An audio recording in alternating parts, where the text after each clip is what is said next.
Hello, I'm Mrs. Kinney, and today I'm going to read for you Each Kindness, written by Jacqueline Woodson and illustrated by E.B. Lewis.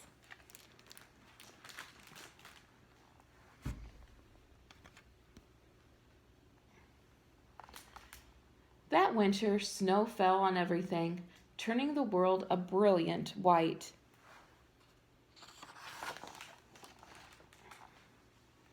One morning, as we settled into our seats, the classroom door opened and the principal came in. She had a girl with her, and she said to us, "This is Maya."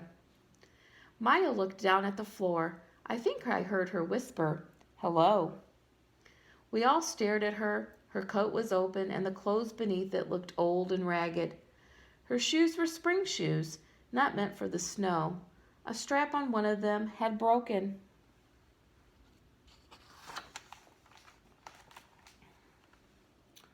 Our teacher, Miss Albert, said, "Say good morning to our new student." But most of us were silent. The only empty seat was next to me. That's where our teacher put Maya. And on that first day, Maya turned to me and smiled.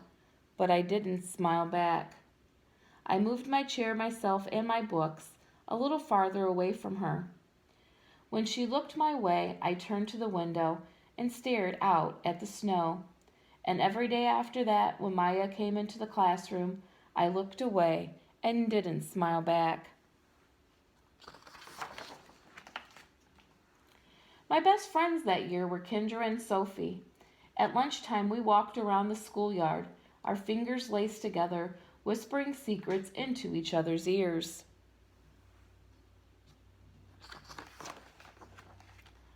One day, while we were near the slide, Maya came over to us. She held open her hand to show us the shiny jacks and tiny red ball she'd gotten for her birthday. "It's a high bouncer," she said, but none of us wanted to play. So Maya played a game against herself.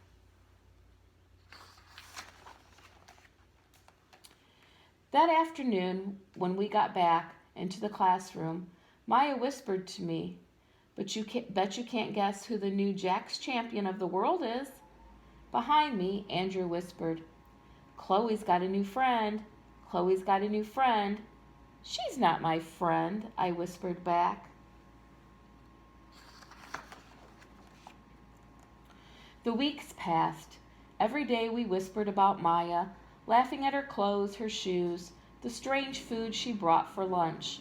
Some days Maya held out her hand to show us what she had brought to school: a deck of cards, pick-up sticks, a small tattered doll.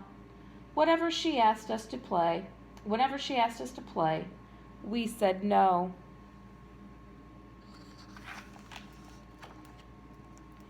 The days grew warmer and warmer. The pond thawed. Grass began growing where snow had once been.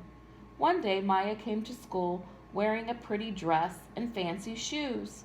But the shoes and the dress looked like they'd belonged to another girl before Maya.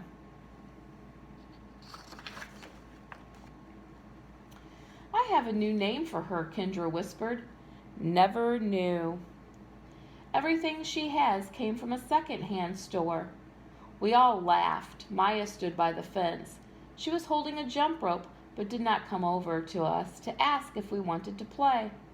After a while, she folded it double, rolled the ends around each hand, and started jumping. She jumped around the whole schoolyard without stopping. She didn't look up once, just jumped, jumped, jumped. The next day, Maya's seat was empty. In class that morning, we were talking about kindness. Miss Albert had brought a big bowl into class and filled it with water. We all gathered around her desk and watched her drop a small stone into it. Tiny waves rippled out, away from the stone. "This is what kindness does," Miss Albert said. "Each little thing we do goes out, like a ripple, into the world."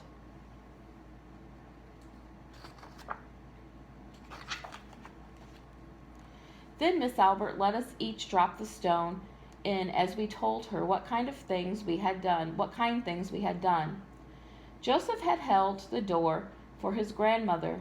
Kendra helped change her baby brother's diaper. Even mean old Andrew had done something. I carried teacher's books up the stairs, he said. And Miss Albert said it was true. I stood there holding Mrs. Albert's rock in my hand, silent. Even small things count, Miss Albert said gently, but I couldn't think of anything and passed the stone on. Maya didn't come to school the next day, or the day after that. Each morning I walked to school slowly, hoping this would be the day Maya returned, and she'd look at me and smile. I promised myself this would be the day I smiled back. Each kindness, Miss Albert had said, makes the whole world a little bit better. But Maya's seat remained empty, and one day Miss Albert announced to the class that Maya wouldn't be coming back. Her family had to move away, Miss Albert said. Then she told us to take out our notebooks. It was time for spelling. That afternoon I walked home alone. When I reached the pond, my throat filled with all the things I wish I had said to Maya. Each kindness I had never shown. I threw small stones into it over and over, watching the way the water rippled out and away, out and away. Like each kindness done and not done, like every girl somewhere, holding a small gift out to someone, and that someone turning away from it.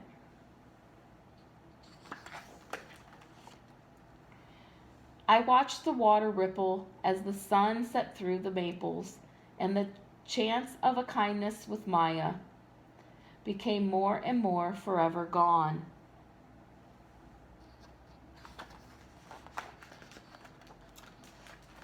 The end.